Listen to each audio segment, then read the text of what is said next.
Hey all welcome to DK diaries. இன்னைக்கு இந்த வீடியோவில் மணாலிக்கு போகிறதுக்கு முன்னாடி தெரிஞ்சுக்க வேண்டிய சில முக்கியமான விஷயங்களை பற்றி தான் பார்க்க போகிறோம். வாங்க வீடியோக்குள்ளே போகலாம். த வெரி ஃபர்ஸ்ட் ஸ்டெப் என்ன அப்படின்னா, உங்கள் இட்டினரியில் லாஸ்ட் டே என்ன பிளான் வச்சுருக்காங்க அப்படின்னு பாருங்கள்.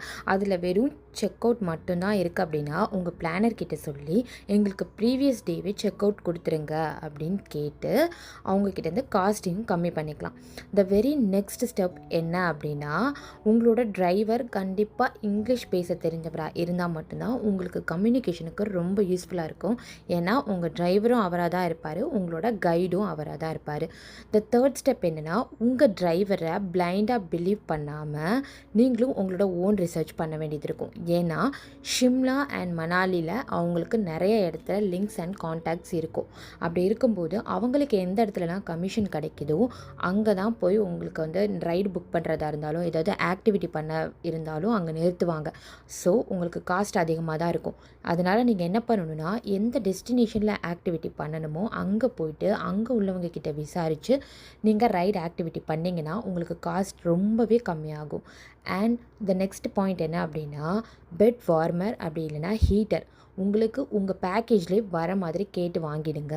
இல்லை அப்படின்னா பெர் நைட் மட்டும் 600லேருந்து 800 வரைக்கும் உங்ககிட்ட எக்ஸ்ட்ராவாக சார்ஜ் பண்ணுவாங்க.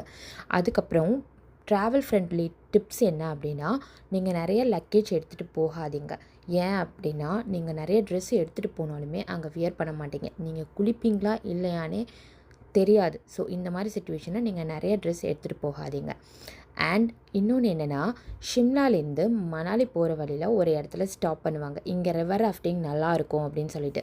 ஆனால் நீங்கள் கண்ணை மூடிட்டு ரிவர் ராஃப்டிங் பண்ணாதீங்க. ஏன்னா எங்களுக்கு 2500 பெர் ஹெட் சார்ஜ் பண்ணாங்க. பட் அந்த ரிவர் ராஃப்டிங் அதுக்கு வர்த்தே இல்லை. நீங்கள் இந்த கிளிப்பிங்கில் நான் ஆட் பண்ணியிருப்பேன், அதையும் கூட நீங்கள் பார்த்து தெரிஞ்சுக்கலாம் அந்த ரிவர் ராஃப்டிங் எப்படி இருந்தது அப்படின்னு. அண்ட் உங்களை ஃபோட்டோஸ் எடுக்க அலோவ் பண்ண மாட்டாங்க. அவங்களே அவங்க ட்ரோன் வச்சு ஒரு ஃபோட்டோ எடுப்பாங்க, வீடியோஸ் எடுப்பாங்க. அதுக்கு தனியாக சார்ஜ் பண்ணி நம்மக்கிட்டேருந்து காசு வாங்குவாங்க. ரொம்ப நல்லாவே பேசுவாங்க. ஏன்னா இதுக்கெலாம் நம்ம காசு கொடுத்து வாங்கணும் இல்லையா, அதுக்கு. அண்ட் குல்ஃப்னு நினைக்கிறேன், அந்த மாதிரி ஒரு இடத்துல வந்து ஸ்டாப் பண்ணுவாங்க. இதுவுமே வந்து ஷிம்லாவில் தான் இருக்குது.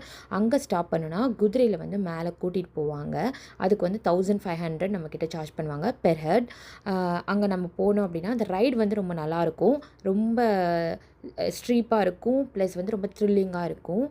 அண்ட் அங்கே போயிட்டு எதுவுமே ரைட்ஸ்லலாம் நீங்கள் போகணும்னு நினைக்காதீங்க. ஏன்னா ஆல்ரெடி நம்ம பாடி வந்து மலையில் ட்ராவல் பண்ணுறதுக்காம டயர்டாக இருக்கும், இன்னும் டயர்ட் ஆகிடுவீங்க.